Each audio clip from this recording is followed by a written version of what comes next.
upravljanje podjetje Daj Dam, ki ga tudi mnogi še dobro poznamo. Ta je leta pozneje dobila gostilno tudi v lastništvo in vse do leta 1972 so potekala prenavljanja objekta in pa dograditve. Takrat pa se je morda tistega časa preselila v Ljubljano še ena moda, namreč poleg gostilne so tu postavili tudi kegljišče.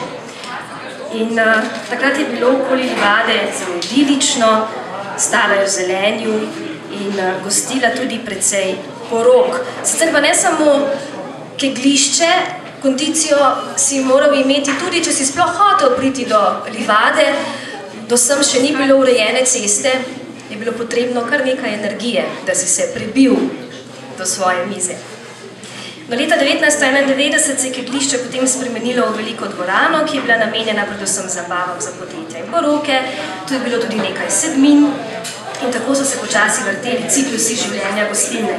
No, zdaj pa je gostilna pred novim izzivom, kot sem že povedala na začetku, in pod okriljem novih lastnikov, to je podjetja Šestica d.o.o., odpira novo poglavje v svoji zgodovini. Prepričani smo, da bo Livada, tako kot v preteklosti, tudi zdaj dobra gostilna in da bo predvsem postala še eno priljubljeno shajališče tu ob reki, ob naši Ljubljanici, ki jo Ljubljančani spet počasi odkrivamo in znamo izkoristiti, tudi z ladicami.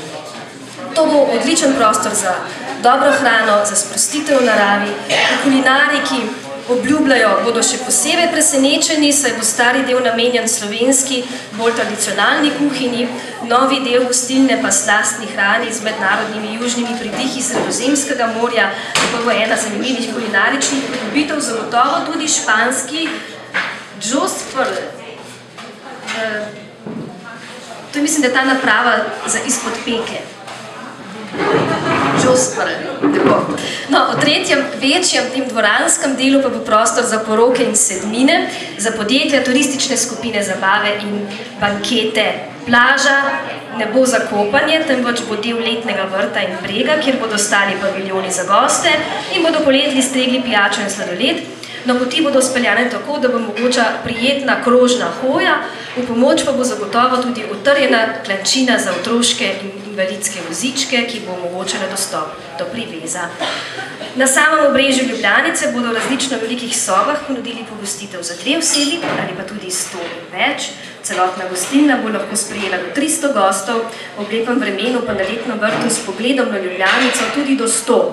Gostilna razpolaga z velikim parkiriščem, z avtomobile in tudi turistične avtobuse, no niso pa pozabili niti na najmlajše goste, saj bo otroško igrišče umeščeno v utrjeno prodnato površino pod tem starim delom gostilne.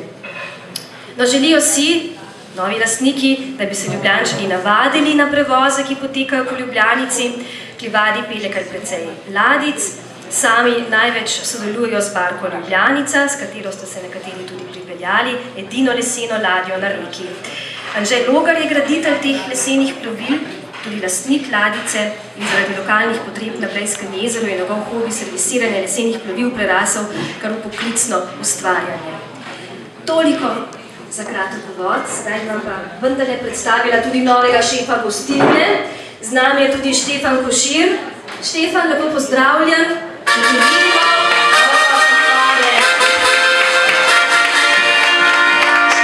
ti si tudi stalni gost v otrošku v tej gostilni? Jaz žal nisem iz Ljubljane, sicer smo ene dvakrat jedli tukaj takrat, zdaj pa vsem tukaj.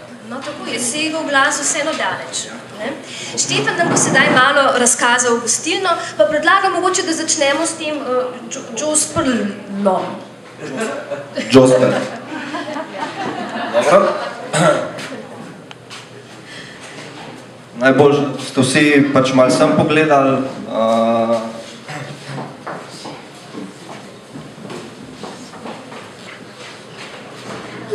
Josprl peč deluje na osnovi oglja, dopoldne se zakur, zadeva traja 8 do 10 ur, se pravi brez dodatnega nalaganja.